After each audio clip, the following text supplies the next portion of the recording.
ಸಚಿವ ಸ್ಥಾನ ಹಂಚಿಕೆ ವೇಳೆ ಭಾರೀ ಗೊಂದಲ ಉಂಟಾಗಿದೆ. ಗೊಂದಲಕ್ಕೆ ಮುನಿಸಿಕೊಂಡ್ರ ಸಿದ್ದರಾಮಯ್ಯ. ಮಂಕಾಳ ಹೆಸರನ್ನ ಬಿಡುಗಡೆ ಮಾಡಿತ್ತು ಹೈಕಮಾಂಡ್. ಬಳಿಕ ಒತ್ತಡಕ್ಕೆ ಮಣಿದು ಎಸ್ ಮಲ್ಲಿಕಾರ್ಜುನಗೆ ಸಚಿವ ಸ್ಥಾನ ಕೊಟ್ಬಿಟ್ರು. ನೋಡಿ, ನಿನ್ನೆ ಪಟ್ಟಿ ಇತ್ತಲ್ವಾ, ಅದು ಭಾಳ ಆಟ ಆಡಿದ್ದಾರೆ. ಕೊನೆ ಕ್ಷಣದಲ್ಲಿ ಸಿಕ್ಕಾಪಟ್ಟೆ ಡ್ರಾಮಾಗಳು ಕ್ರಿಯೇಟ್ ಆಗಿದ್ದು. ಪಟ್ಟಿ ಫೈನಲ್ ಬಂದು ಸಿದ್ದರಾಮಯ್ಯನವರು ಕಕ್ಕಾಬುಕ್ಕಿ ಆಗಿಬಿಟ್ರಂತೆ. ಅಂದರೆ ಅವರು ಸೂಚಿಸಿದ ಕೆಲವೊಂದಿಷ್ಟು ಹೆಸರುಗಳು ಅಲ್ಲಿ ಇರಲೇ ಇಲ್ವಂತೆ. ಮಂಕಾಳ ಹೆಸರನ್ನು ಹೈಕಮಾಂಡ್ ಬಿಡುಗಡೆ ಮಾಡಿತ್ತು. ಬಳಿಕ ಒತ್ತಡಕ್ಕೆ ಮಣಿದು ಮಲ್ಲಿಕಾರ್ಜುನ್ ಅವರಿಗೆ ಸಚಿವ ಸ್ಥಾನವನ್ನು ಕೊಡಲಾಯಿತು. ಹೈಕಮಾಂಡ್ ನಿರ್ಧಾರದಿಂದ ಬದಲಾವಣೆ ಅಂತ ನಾಯಕರು ಹೇಳಿದ್ರು. ಮಂಕಾಳ ವೈದ್ಯಗೆ ಸಚಿವ ಸ್ಥಾನ ಸಿಗದೇ ಇದ್ದದಕ್ಕೆ ಕಾರ್ಯಕರ್ತರು ಆಕ್ರೋಶ ಹೊರಹಾಕಿದ್ದಾರೆ. ಜೊತೆಗೆ ಮಾಜಿ ಸಿಎಂ ಸಿದ್ದರಾಮಯ್ಯನವರ ಅನುಮತಿ ಕೂಡ ಇಲ್ಲಿ ಪಡೆದಿಲ್ಲ. ಅವ್ರಿಗೊಂದು ಮಾತು ಕೂಡ ಹೇಳಿಲ್ಲ, ಹಾಗೆ ಬದಲು ಮಾಡಿಬಿಟ್ಟಿದ್ದಾರೆ. ಮತ್ತು MLC ಗಾಯತ್ರಿ ಶಾಂತೇಗೌಡ ಅವ್ರ ಹೆಸರು ಕೂಡ ಘೋಷಣೆ ಮಾಡಿಬಿಟ್ರು.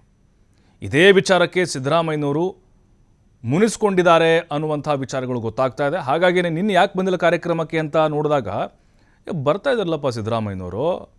ಈ ಹಿಂದೆ DKC ಪ್ರಮಾಣವಚನ ಕಾರ್ಯಕ್ರಮದಲ್ಲಿ ಅಲ್ಲೇ ಮೇಲೆ ಕುಂತಿದ್ರು. ಆಯಿತು, ಮೇಲೆ ವೇದಿಕೆ ಮೇಲೆ ಮಾಡಿ ಕೆಳಗಡೆ ಆದರೂ ಕೂರ್ತಾರ ಅಂತ ನಾವು ಅಂದ್ಕೊಂಡಿದ್ವಿ. ಕೂತಿದಾರಂತ ನೋಡಿದ್ವಿ. ಸಿದ್ದರಾಮಯ್ಯನವರು ಇಲ್ಲ. ಕಾರಣ ಅಂತ ಹೇಳಿದ್ರೆ ಇಲ್ಲಿದೆ ಅಸಲಿ ಕಾರಣ. ಕುರುಬರಲ್ಲಿ ಹಿರಿಯ ನಾಯಕರು ಇದ್ದಾರೆ ನೋಡಿ. ಬ್ಯಾಡಗಿ ಶಾಸಕ ಬಸವರಾಜ್ ಶಿವಣ್ಣವರ್ ಭಾಳ ಹಿರಿಯ ಶಾಸಕರು, ಕುರುಬ ಸಮುದಾಯಕ್ಕೆ ಸೇರಿದಂಥವ್ರು. ಆಮೇಲೆ ಇಲ್ಲಿ ರಾಘವೇಂದ್ರ ಹಿಟ್ನಾಳಿದ್ದಾರೆ, ಕೊಪ್ಪಳ MLA. ಅವ್ರಿಗೆ ಅವಕಾಶ ಕೊಡಿಸ್ಬೇಕು ಅಂತ ಸಿದ್ದರಾಮಯ್ಯನವರು ಪಣ ತೊಟ್ಟಿದ್ರು, ಹಠಕ್ಕೆ ಬಿದ್ದಿದ್ರು. ಆದರೆ ಅವಕಾಶ ಅಲ್ಲಿ ಇವರು ಕೊಡಿಸಿದ್ರು ಕೂಡ ಗಾಯತ್ರಿ ಅವ್ರ ಹೆಸರನ್ನ ಸೇರ್ಪಡೆ ಮಾಡಿಬಿಟ್ರಂತೆ, ಇಬ್ಬರನ್ನು ಬಿಟ್ಟರು.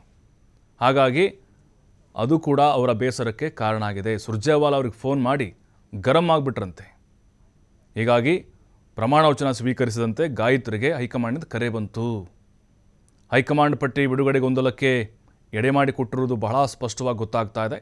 ಸಿದ್ದರಾಮಯ್ಯನವರ ಕೆಂಗಣ್ಣಿಗೂ ಕೂಡ ಹೈಕಮಾಂಡ್ ಈಗ ಗುರಿಯಾಗಿದೆ. ಅವರು ಸೂಚಿಸಿರುವಂಥ ಹೆಸರುಗಳಿಗೆ ಅವಕಾಶಗಳನ್ನು ಕೊಟ್ಟಿದ್ದಾರೆ ಹೈಕಮಾಂಡ್. ಆದರೆ ಅಲ್ಲಿ ಮಂಕಾಳ ವೈದ್ಯವರ ಹೆಸರು ಕೈಬಿಟ್ಟಿದ್ದು ಅದು ಕೂಡ ಅವರ ಮುನ್ಸಿಗೆ ಕಾರಣ ಅಂತ ಹೇಳಲಾಗ್ತಾ ಇದೆ. ಅದರ ಜೊತೆಗೆ ಇಲ್ಲಿ SS ಮಲ್ಲಿಕಾರ್ಜುನ್ ಅವರ ಹೆಸರು ಕೂಡ ತರಾತುರಿಯಲ್ಲಿ ಸೇರ್ಪಡೆ ಮಾಡಿದ್ದು. ಗಾಯತ್ರಿ ಶಾಂತೇಗೌಡ ಅವರ ಹೆಸರು ಅಚ್ಚರಿಯನ್ನು ವ್ಯಕ್ತಪಡಿಸಿದ್ರವರು. ನಾನು ಹೇಳಿದೆ, ನೀವು ಹೆಂಗೆ ಅದಲು ಬದಲು ಮಾಡಿದ್ರಿ? ಶಿವಣ್ಣವರು ಅಥವಾ ಹಿಟ್ನಾಳು ಕುರುಬ ಸಮುದಾಯದ ನಾಯಕರು ಇಬ್ಬರಲ್ಲಿ ಒಬ್ಬರಿಗೆ ಕೊಡಿ ಅಂತ ಹೇಳಿದ್ದೆ. ಗಾಯತ್ರಿ ಅವ್ರ ಹೆಸರನ್ನು ಶಿಫಾರಸು ಮಾಡಿದಂಥವ್ರು ಯಾರು? ಯಾವ ಮಾನದಂಡದ ಮೇಲೆ ಅವ್ರಿಗೆ ಅವಕಾಶವನ್ನು ಮಾಡಿಕೊಟ್ರಿ? ಈ ರೀತಿಯಾಗಿ ಪ್ರಶ್ನೆಯನ್ನು ಮಾಡ್ತಾರೆ. ಸುರ್ಜೇವಾಲಾಗೆ ಫೋನ್ ಮಾಡಿದಾಗ ಕಟ್ ಮಾಡಿಬಿಟ್ರಂತೆ ಫೋನು. ಸುರ್ಜೇವಾಲಾ ಅವ್ರು ಕರೆದ್ರಂತೆ, ಬನ್ನಿ ಏನಾಗಲ್ಲ, ಎಲ್ಲ ಸರಿಪಡಿಸೋಣ ಅಂತೇಳಿ. ಇಲ್ಲ, ನನ್ನ ಮಾತಿಗೆ ಕಿಮ್ಮತ್ತಿಲ್ವಾ, ಬೆಲೆ ಇಲ್ವಾ? ನಾನು ಮೊದಲೇ ಹೇಳಿದ್ದೆ ಅಲ್ವಾ, ನನ್ನ ಪಟ್ಟಿ ನಿಮ್ಮ ಹತ್ರ ಕೊಟ್ಟಿದ್ದೆ, ಯಾಕೆ ಹೀಗೆ ಮಾಡಿದ್ರಿ ಅಂತ ಸಿಟ್ಟಲ್ಲೇ ಮಾತಾಡಿಬಿಟ್ರಂತೆ.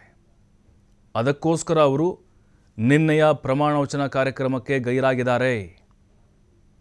ಇದು ಕೂಡ ಸಂಚಲನಕ್ಕೆ ಕಾರಣ ಆಗ್ತಾ ಇದೆ. ಈ ಎಲ್ಲ ಬೆಳವಣಿಗೆ ಸಿದ್ದರಾಮಯ್ಯನವರ ಕೋಪಕ್ಕೆ ಗುರಿಯಾಗುತ್ತೆ.